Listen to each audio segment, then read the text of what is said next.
Hey friends, so we're back to reading more holes.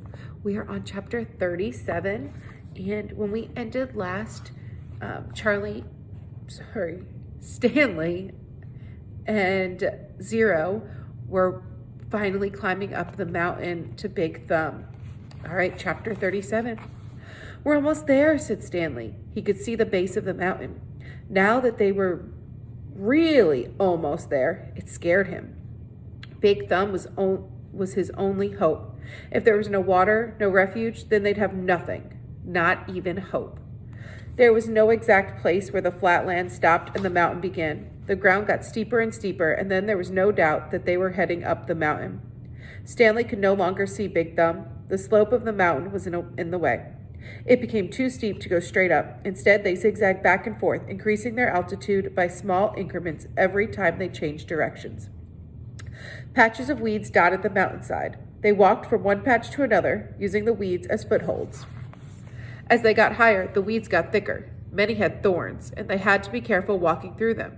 Stanley would have liked to stop and rest, but he was afraid they'd never get started again. As long as Zero could keep going, he could keep going too. Besides, he knew they didn't have much daylight left. As the sky darkened, bugs began appearing above the weed patches. A swarm of gnats hovered around them, attracted by their sweat. Neither Stanley nor Zero had the strength to try to swat at them. "How are you doing?" Stanley asked. Zero pointed thumbs up. Then he said, "If a gnat lands on me, it'll knock me over." Stanley gave him some more words. "B-U-G-S, he spelt. Zero concentrated hard, then said, "Boogs?" Stanley laughed. A wide smile spread across Zero's sick and weary face as well. "Bugs," he said. "Good," said Stanley. "Remember, it's a short U if there's no E at the end." "Okay, here's a hard one. How about L-U-N-C-H?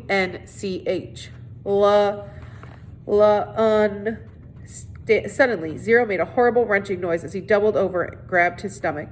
His frail body shook violently, and he threw up, emptying his stomach of sploosh.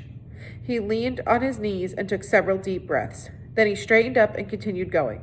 The swarm of gnats stayed behind, preferring the contents of Zero's stomach to the sweat on the boy's face.